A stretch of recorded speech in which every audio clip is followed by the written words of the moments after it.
Share market से पैसे भी कमाए हैं और सैलरी की इनकम भी कमाई है और कुछ अदर इनकम भी कमाई है। तो आपके लिए ITR 2 कैसे फाइल करेंगे, आज मैं आपके लिए ये वीडियो लाया हूँ। डेप्थ में कुछ चेंजेस भी आए हैं, वो भी एक्सप्लेन करूंगा। तो सब कुछ प्रैक्टिकली मैं एक्सप्लेन करूंगा, सब कुछ दिखाऊंगा, डॉक्यूमेंट्स क्या क्या आपको देखने हैं, किस किस तरीके से आपको रिपोर्ट करना है। तो बिना किसी देरी के चलिए स्क्रीन पर मैं आपको एक्सप्लेन कर देता हूँ। तो सबसे पहले मैं बात करूंगा डॉक्यूमेंट क्या क्या रिक्वायरमेंट होंगे। जैसे कि मैंने यहाँ पर एक कॉम्पिटिशन बनाई है। ये कॉम्पिटिशन है जिसमें मेरे पास सैलरी की इनकम है और कुछ कैपिटल गेन की इनकम है और कुछ अदर सोर्स की इनकम है और कुछ डिविडेंड है। तो इसको कैसे रिपोर्ट करना है और इसके लिए क्या क्या डॉक्यूमेंट चाहिए वो मैं बेसिक डॉक्यूमेंट्स आपको एक्सप्लेन कर देता हूँ। जैसे आपका फॉर्म 26A ये मैंडेटरी है, ये आपको देखना ही है क्योंकि इसमें आपको इनकम का पता चलेगा और आपका TDS कितना डिडक्ट हुआ है वो सब आपको देखना है। उसके बाद ये AIS देखना है। AIS में पूरा डेप्थ में देखेंगे कि जितनी भी आपकी इनकम AIS में रिफ्लेक्ट होती है वो तो आपको ITR 2 या कोई भी ITR रिस्पेक्टिव ITR फिल कर रहे हैं वो ITR में आपको जरूर डालना है। जैसे मैं यहाँ पे दिखाऊं, जैसे ये सैलरी की इनकम और यहाँ पर डिविडेंड की इनकम, कुछ डिपॉजिट से भी इनकम आती है तो वो भी आपको देनी है। जैसे डिविडेंड की इनकम भी यहाँ रिपोर्ट की हुई है तो आपको मैंडेटरी है डिविडेंड की इनकम भी आपको रिपोर्ट करनी होगी, उस पर भी टैक्स भरना होगा अगर टैक्स होगा तो। उसके बाद यहाँ पर जितनी भी इनकम होंगी वो सारी आपको दिख जाएंगी, ये तो आपको देनी ही है। और कुछ बैंक स्टेटमेंट में भी आपकी इनकम होती है, जैसे AIS में नहीं आ रही है किसी भी वजह से, लेकिन आपको लग रहा है आपकी इनकम हुई है तो वो भी आपको रिपोर्ट करना होता है। अदरवाइज अगर बाद में डिपार्टमेंट को लगा कि आपकी बैंक स्टेटमेंट में कुछ इनकम आई है और वो आपने रिपोर्ट नहीं की है तो आपके पास नोटिस भी आ सकता है। उसके बाद यहाँ पर देखिए कैपिटल गेन की स्टेटमेंट मैंने निकाल ली है। जितनी भी आपने इन्वेस्टमेंट की है वहां से वो इन्वेस्टमेंट निकालिए। इन्वेस्टमेंट निकालने के बाद वहां से बाइफरकेशन कीजिए कि मोर देन 1 ईयर कौन सा है और लेस देन 1 ईयर, उसके अकॉर्डिंगली आप टैक्स भरेंगे। और वो भी देख लीजिए लिस्टेड में आपने इन्वेस्ट किया है या म्यूचुअल फंड में किया है या किसी भी अदर इक्विटी शेयर्स में किया है तो उसकी डिटेल्स या कैपिटल गेन स्टेटमेंट आप निकाल लीजिए, जैसे मैंने यहाँ पर निकाली हुई है। तो यहाँ पर आप कैपिटल गेन की स्टेटमेंट निकालोगे और डेट वाइज देखोगे किस डेट को आपने परचेज किया था, किस डेट को आपने वो सेल किया है, उसके अकॉर्डिंग जो 12 मंथ का आप निकाल लोगे उसके अकॉर्डिंगली टैक्स या बाइफरकेशन कर लोगे। जो भी आपका लेस देन कम कैपिटल गेन होगा उसका सेल कंसिडरेशन, जैसे कि मैंने यहाँ पे कॉम्पिटिशन में भी दिखाया हुआ है, यहाँ पर शॉर्ट टर्म और लॉन्ग टर्म, यहाँ पे सेल कंसिडरेशन आपको अलग से निकाल के रख लेना है। उसके बाद कॉस्ट ऑफ एक्विजिशन भी आपको अलग से निकाल लेना है, वो भी आपको रिपोर्ट करना है। थोड़ा ओवरव्यू दे देता हूँ मेरी कंपटीशन का, जिसमें कंपटीशन मैंने यहाँ पर बनाई है। अगर आपको भी बनानी है तो आप भी बना सकते हो।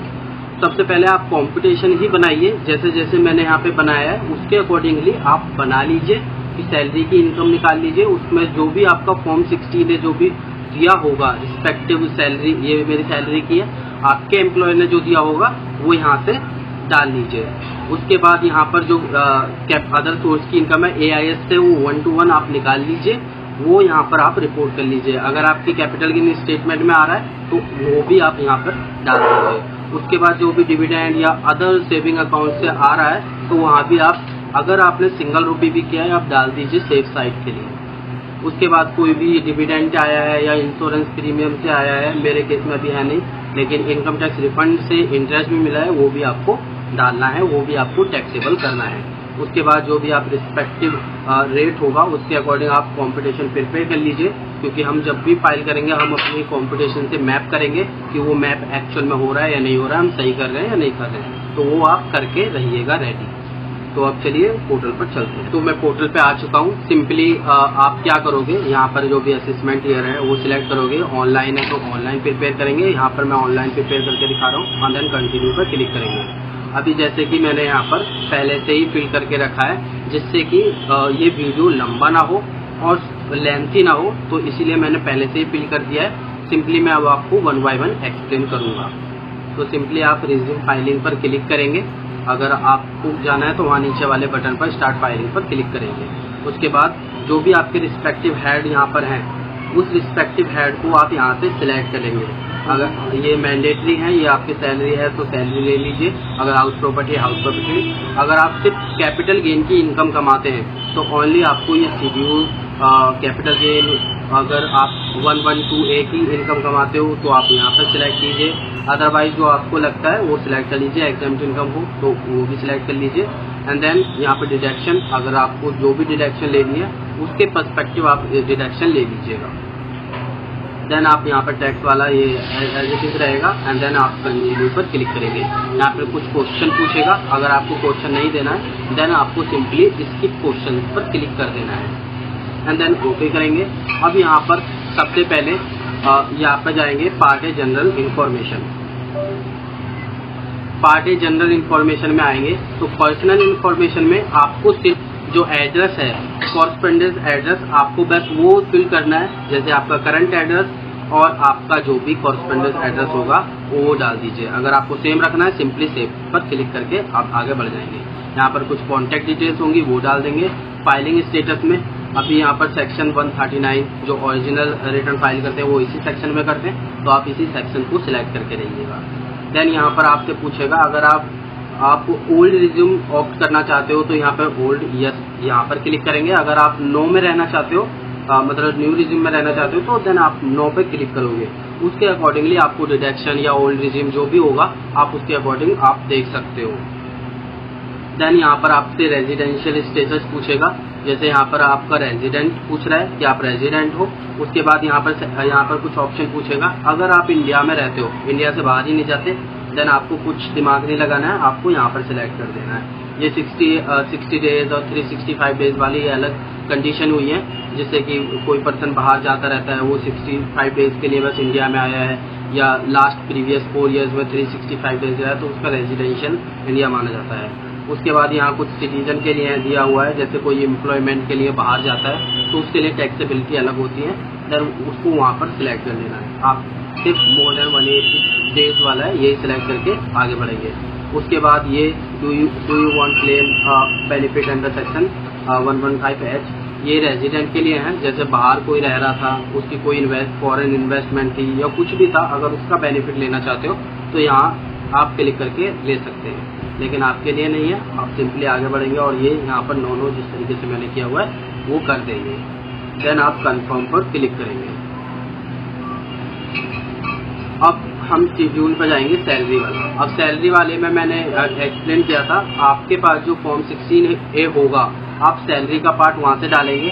अगर आपने सपोज कीजिए 2 इनकम कमाई है, सपोज कीजिए एम्प्लॉयर 1 होगा, एम्प्लॉय 2, आप दोनों का कंबाइन करके डालेंगे। उसका जो भी परसेंटेज या वैल्यू वगैरह होगा वो उसके अकॉर्डिंगली यहाँ पर डाल देंगे। जैसे यहाँ पर एडिट का ऑप्शन है, यहाँ पर वो जो भी एम्प्लॉय होगा उसकी डिटेल आएगी। एंड देन अगर आप दूसरा यहाँ पर ब्रेकअप करना चाहते हो तो ऐड ब्रेकअप पर क्लिक करोगे और बेसिक सैलरी जो भी है आप यहाँ पर रिस्पेक्टिव डाल दोगे। अगर आपको कोई अदर बेनिफिट मिला है, जैसे कोई अदर बेनिफिट होता है, परचेज होता है, कुछ भी होता है, यहाँ पर आप उसके अकॉर्डिंग बाइफर्केशन करके डाल दोगे जो आपको फॉर्म 16A में मिला है। देन आप यहाँ से आगे बढ़ोगे तो यहाँ पर आपका कंप्लीट हो जाएगा। अगर कुछ भी और अदर बेनिफिट मिले हैं, 89 की रिलीफ में लेना है, कुछ भी लेना है, आप वो डिटेल्स यहाँ पर डाल दोगे। अगर यहाँ पर कुछ अदर जैसे यहाँ पर दिया हुआ है परचेज जो आप कंपनसेशन लेते हो जब छोड़ते हो या कुछ भी करते हो, उसके टाइम पर अगर आपको कंपनसेशन मिलता है तो आपको यहाँ पर डालनी होती है वैल्यू।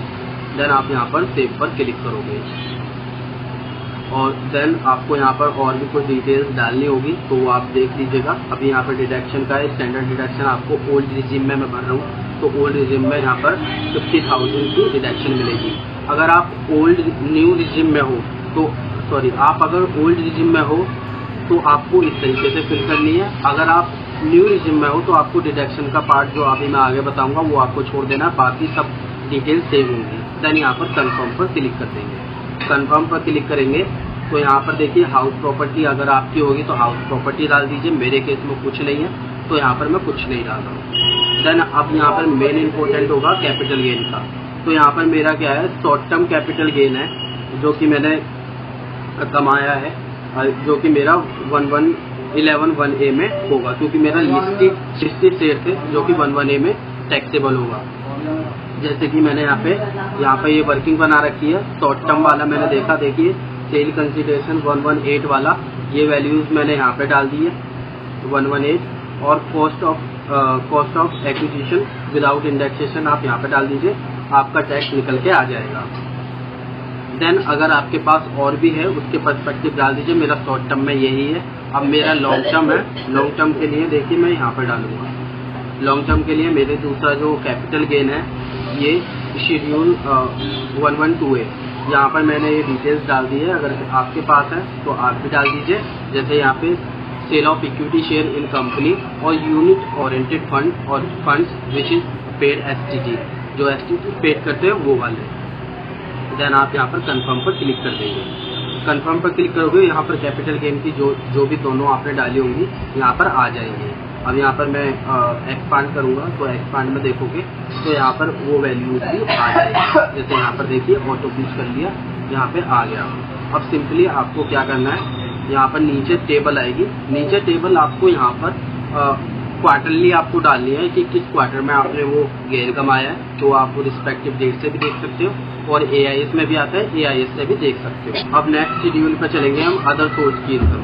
अब यहाँ पे मेरी अदर सोर्स की इनकम, अगर मेरे कंपटीशन में आओगे तो मेरे कंपटीशन में अदर सोर्स की इनकम है सेविंग अकाउंट्स में इंटरेस्ट मिला है, FD से मिला है और डिविडेंड इनकम कमाई है और इनकम टैक्स रिफंड कमाया है। तो सिंपली मैंने क्या किया, अदर सोर्स में आया ये ग्रॉस टोटल, यहाँ पर आए, यहाँ पर मैंने बाइफरकेशन करके डाल दिया है। जो मैंने डिविडेंड इनकम कमाया है मैंने यहाँ पे डाल दिया है। अगर आपका डीम डिविडेंड है वो यहाँ पर डाल दीजिए। अगर उसके बाद कोई AIF देता है, कुछ भी देता है, वो यहाँ पर डालना है। अगर आपको नहीं पता है तो आप ऊपर वाले में डाल दीजिए। देन सेविंग अकाउंट से और कुछ डिपॉजिट से मिला है यहाँ पर डाल दीजिए। इनकम टैक्स रिफंड से मिला है मेरे केस में, मैंने यहाँ पर डाल दीजिए। अगर आपको और भी कुछ मिला है तो आप वो भी डाल सकते हो। कोई भी नेचर आपका 56 to 9 वाला होता है तो वो भी आप देख सकते हैं। उसके बाद देन आप सिंपली सेव पर क्लिक कर दीजिए। और इनकम जनरली होती नहीं है, यही 2-3 इनकम होती है अगर आप इन जनरल इंडिविजुअल होते हो तो। देन यहाँ पर आपका कोई भी शेड्यूल, अगर आप BFL या कोई भी बिजनेस लॉस होता है वो यहाँ पर आप डाल दीजिए। अगर सेटअप करना चाहते हो तो वो भी कर दीजिए। अदरवाइज ये ऑटो पीच करता है, आपको कुछ नहीं करना। अगर CFL है, कैरी फॉरवर्ड लॉस है, जो फ्यूचर ईयर में आप फॉरवर्ड करना चाहते हो तो यहाँ पर आपको उसकी डिटेल्स डाल दे देंगे। अगर कुछ भी लॉस होता है आपका पास्ट ईयर में, आप कोई भी कैरी फॉरवर्ड करते हुए आ रहे हो तो यहाँ पर आ जाएगा। अदरवाइज आपको क्लेम करना है, कोई भी लॉस होता है तो आप रिस्पेक्टिवली उसके अकॉर्डिंग देख सकते हो। देन आप कंफर्म पर क्लिक करोगे। अगर स्पेशल इनकम है वो आप यहाँ पे देख सकते हो। अगर कोई भी स्पेशल इनकम कमाई है तो इस शेड्यूल में आप डाल देंगे। जैसे कोई भी ट्रस्ट से इनकम आती है या कुछ भी आती है, या कोई भी जो एग्जाम्प्ट इनकम होती है, एग्रीकल्चर इनकम हुई या कोई भी अदर इनकम, जैसे आपका PF में डाला है, PF से इनकम आ रही है, वो जनरली जो इंटरेस्ट आता है वो आपका टैक्स फ्री होता है तो वो यहाँ पर भी देख सकते हैं। सॉरी, ये एग्जाम्प्ट इनकम के लिए बोला है मैंने, जो एग्जाम्प्ट इनकम होता है। देन आप यहाँ पर कंफर्म पर क्लिक कर दोगे। देन यहाँ पर आएगा ATC की डिडक्शन। जो भी आपने डिडक्शन ली होंगी, अगर आपने डोनेशन दिया है जो 100% क्वालिफाइंग है तो यहाँ पर आप उसकी डिटेल्स डाल देंगे। जिस पर्सन को आपने दिया है उसका पैन नंबर डालेंगे, नेम डालेंगे जो डोनी है जिसको आपने डोनेशन दिया है। एंड देन आप यहाँ पर सिलेक्ट करोगे। आप देखोगे जितना भी आपने कैश में दिया है वो देंगे। अगर अदर मोड, जैसे कि आपने पेमेंट किया है बैंक से कुछ भी किया है तो यहाँ पर डाल देंगे। एंड देन सेव पर क्लिक कर देंगे। मेरे केस में कुछ नहीं है तो वहाँ पर 100% मिल जाएगा। अगर आपने कोई भी यहाँ क्वालिफाइंग कोई भी फंड होता है यहाँ आप डालोगे तो यहाँ आप 50% डिडक्शन ले लोगे विदाउट क्वालिफाइंग लिमिट। और यहाँ पर क्वालिफाइंग लिमिट होगा तो वहाँ पर इसके रिस्पेक्टिवली आप डाल दोगे। मेरे केस में कुछ नहीं है, मैंने ब्लैंक छोड़ दिया है। एंड देन आगे बढ़ेंगे। अगर आपके पास चैप्टर 6 की कोई डिडक्शन है तो आप यहाँ पर डाल देंगे। जैसे ATC की डिडक्शन लाइफ इंश्योरेंस से रिलेटेड, अगर कोई प्रीमियम दे रहे हो इसकी डिडक्शन लेनी है तो आप यहाँ पर डाल दोगे अमाउंट और एलिजिबल अमाउंट, वो ऑटो कर लेगा।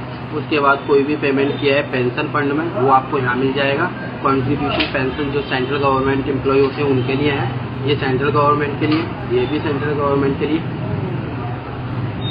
उसके बाद यहाँ पर आओगे कुछ डिपेंडेंट जो पर्सन की मेंटेनेंस के लिए आप मेडिकल ट्रीटमेंट कराते हो उससे रिलेटेड है।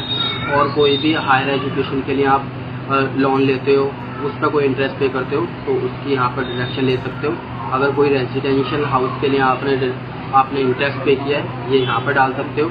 और कोई भी हाउस प्रॉपर्टी अदर्स आप यहाँ पर एक बार वेरीफाई कर सकते हो। कोई भी ये इंस्टीट्यूशनल चैरिटेबल फंड के लिए डोनेशन वाला ये यहाँ पर आ गया, ये ऑटो पॉपुलेट करेगा जो मैंने वहाँ पे ATG वाला दिखाया। और भी कुछ है जैसे डोनेशन या पॉलिटिकल पार्टी, जो पॉलिटिकल पार्टी को देते हैं उससे रिलेटेड है, अगर आपको उसकी डायरेक्शन लेनी है तो यहाँ पर डाल देंगे। और कुछ अदर डिडक्शन है, रॉयल्टी होगी, रॉयल्टी पेटेंट हो गया, अगर ये आपको कवर होता है तो आप उसके रिस्पेक्टिवली ले सकते हो। मेरे केस में कुछ नहीं है तो मैं कुछ डिडक्शन नहीं ले रहा हूँ। अगर आपके केस में और भी है ATC की डिडक्शन जो कि लाइफ इंश्योरेंस प्रीमियम से रिलेटेड होती है, अगर कंट्रीब्यूशन प्रोविडेंट फंड से रिलेटेड है, अगर आप वो करते हो डिडक्शन लेनी है तो आप यहाँ पर उसकी डिडक्शन ले सकते हो, बट आपको पॉलिसी नंबर डालना होता है। देन आगे चलोगे AMT देखोगे तो अगर आपके ऊपर एप्लीकेबल है जो कि ऑल्टरनेटिव मिनिमम टैक्स पे करते हैं, अगर वो आपको भरना है तो आप यहाँ पे देख सकते हो। मैट का क्रेडिट अगर आपके ऊपर मैट एप्लीकेबल होता है देन आपको मैट पे भरना है, क्योंकि ओल्ड रिजिम में मैट एप्लीकेबल होता है तो मैट का भी ध्यान रखना है। देन आप आगे बढ़ोगे, यहाँ पे पार्ट TTI में आओगे तो पार्ट TTI में जितनी भी आपने इनकम डिस्क्लोज की होंगी वो सारा क्रस आ जाएगा। तो यहाँ पे देखोगे मेरा शेड्यूल एस से यहाँ पे इनकम आ गई जो सैलरी से रिलेटेड था, मेरा यहाँ पे आ गया। कैपिटल गेन का यहाँ पे ब्रेकअप आ गया। अब देखोगे मेरा भी जो जितना भी यहाँ पर था मेरे इससे मैच करेगा, जैसे 75,000 ये मेरा यहाँ मैप कर रहा है। उसके बाद कैपिटल गेन की बात करोगे तो कैपिटल गेन देखिए यहाँ पर मेरा मैप कर रहा है। उसके बाद अदर इनकम में आओगे, अदर इनकम भी मेरा मैप कर रहा है। उसके बाद टोटल इनकम आप यहाँ पर आओगे, मैंने टोटल लगाया हुआ है तो यहाँ पे मैप करने लगा है। तो आप जो भी कॉम्पिटिशन बनाओगे आप मेक श्योर वो भी आपका मैप हो जाए। देन आप आगे बढ़ोगे, यहाँ पर टैक्सेबिलिटी देखोगे आपका टैक्स करेक्ट बन रहा हो। उसके बाद यहाँ पर देखिए हेड वाइज पूरा बन गया, मैंने यहाँ पर कंफर्म किया। कंफर्म करने के बाद अगर आपने कोई टैक्स पे किए, अब इस केस में क्या है यहाँ से 1.5 करोड़ से ज़्यादा है तो यहाँ पर शेड्यूल AL मैंडेटरी है। एक और पॉइंट यहाँ पे क्या है, यहाँ पे देखोगे 1 करोड़ से ज़्यादा की ग्रॉस टोटल इनकम बन रही है 1.5 करोड़ की। तो 1.5 करोड़ में क्या है, अगर आप ओल्ड रिजिम ऑप्ट कर रहे हो तो शेड्यूल AL मैंडेटरी है, तो आपको AL शेड्यूल भी फिल करना है। AL शेड्यूल में अगर आपकी कोई इमूवेबल प्रॉपर्टी है, यहाँ पे जैसे आपकी कोई हाउस प्रॉपर्टी होगी या कुछ ऐसी प्रॉपर्टी होगी जो इमूवेबल है तो आपको यहाँ डालनी है। प्लॉट वगैरह कुछ भी हो गया उस तरीके के आपको डालने हैं। देन यहाँ पर आपको मूवेबल प्रॉपर्टी की डिटेल डालनी है, जो भी आपके ऐसे लोग जब बैंक अकाउंट में आपके पैसे पड़े तो जो भी क्लोजिंग अकाउंट होगा आपके 1, 2, 3 जितने भी बैंक अकाउंट है उसका क्लोजिंग ऐड करोगे और यहाँ पर आप ऐड कर दोगे, इंक्लूडिंग जो आपने फिक्स डिपॉजिट में किया है उसका भी अमाउंट यहाँ पर आपको डालना है। और आपका शेयर एंड सिक्योरिटीज़ का जितना भी आपने कंसिडरेशन किया है उसकी एक्चुअल कॉस्ट आपको यहाँ पर डालनी है। इंश्योरेंस पॉलिसी का जो भी किया है आप यहाँ डाल दीजिए। लोन एंड एडवांसेस अगर आपने किसी को दिए हैं तो यहाँ पर डालोगे। कैश इन हैंड है तो यहाँ पर डालोगे, अगर आपके पास नहीं, अदरवाइज कंफर्म पर क्लिक करके आप आगे बढ़ जाओगे। देन यहाँ पर ये डिटेल्स मांग रहा है, मेरे केस में नहीं है तो मैं यहाँ पर अभी नो कर देता हूँ एंड देन यहाँ पर कंफर्म पर क्लिक कर देता हूँ एंड देन आगे बढ़ेंगे। अगर अब नेक्स्ट शेड्यूल में जाएंगे हम टैक्स पेड। अब यहाँ पर जितने भी आपके TDS डिडक्ट हुए हैं या आपने सेल्फ असेसमेंट टैक्स पे किया है वो यहाँ पर डिटेल डालनी है। जैसे मेरे केस में सैलरी से रिलेटेड था तो सैलरी से रिलेटेड ये था, मैंने कंसोलिडेट डाल दिया है, यहाँ पर कंसोलिडेट डाल दिया है। ये सैलरी से रिलेटेड था तो यहाँ पर आप उसकी डिटेल्स डाल देंगे। यहाँ पर उसका टैन, उसका एम्प्लॉयर नंबर, एम्प्लॉयर नेम जो भी पर्सन है, उसका जो चार्जेबल टैक्स होगा जितना भी होगा, जैसे यहाँ पर ये वाला आप टोटल करेंगे, ये अमाउंट क्रेडिटेड और अमाउंट क्रेडिटेड, ये वाला आप टोटल करोगे, ये आपको यहाँ पर टोटल डाल देना है। और जितना भी आपका TDS डिडक्ट हुआ है यहाँ पर देखेंगे TDS डिपॉजिटेड वाला है, यहाँ पे जो भी नंबर आ रहा होगा। अभी नीचे आएंगे, सैलरी से रिलेटेड मेरा नीचे था तो यहाँ पर आएंगे, ये मेरा TDS डिडक्ट किया था और ये यहाँ पर आपको डाल देना है टोटल। आपको जितने भी एम्प्लॉय होंगे उसके अकॉर्डिंग यहाँ पर डाल देना है एंड देन यहाँ पर आप सेव पर क्लिक करोगे। अगर आपका एक और एम्प्लॉय था आप ऐड डिटेल्स करोगे, सेम डिटेल्स यहाँ पर डाल देंगे। अगर आपकी अदर सोर्स की इनकम पर है तो यहाँ पर डाल देंगे। जैसे मेरे केस में मेरे केस में कुछ जो TDS डिडक्ट किया था वो बैंक ने भी किया था, तो बैंक ने भी उसका TDS डिपॉजिट किया था, तो मैंने वो भी यहाँ पर बाइफरकेशन करके डाल दिया है। यहाँ पर मेरा उसका 10 नंबर इस हेड में वो सेक्शन में वो काटा था और उसकी सारी डिटेल्स यहाँ पर डाल दी। एंड देन यहाँ पर अदर देन अगर सैलरी से रिलेटेड होगा आपने यहाँ डाल दिया। अगर आपका यहाँ पर TCS कटा होगा तो आप यहाँ TCS डाल दोगे, वो भी आप फॉर्म 16 में देखोगे। तो फॉर्म 16 में अगर आपका TCS होगा तो वहाँ पर आप उसकी डिटेल्स डाल कन्फर्म पर क्लिक करोगे। देन आप जाओगे part B TDI। Part B TDI में आप कॉम्पिटिशन से मैप करोगे, सब कुछ मैप होना चाहिए। आपका रिफंड जैसे मेरे केस में रिफंड बन रहा है 140, यहाँ पर रिफंड बन गया। एंड देन कंफर्म पर क्लिक करोगे।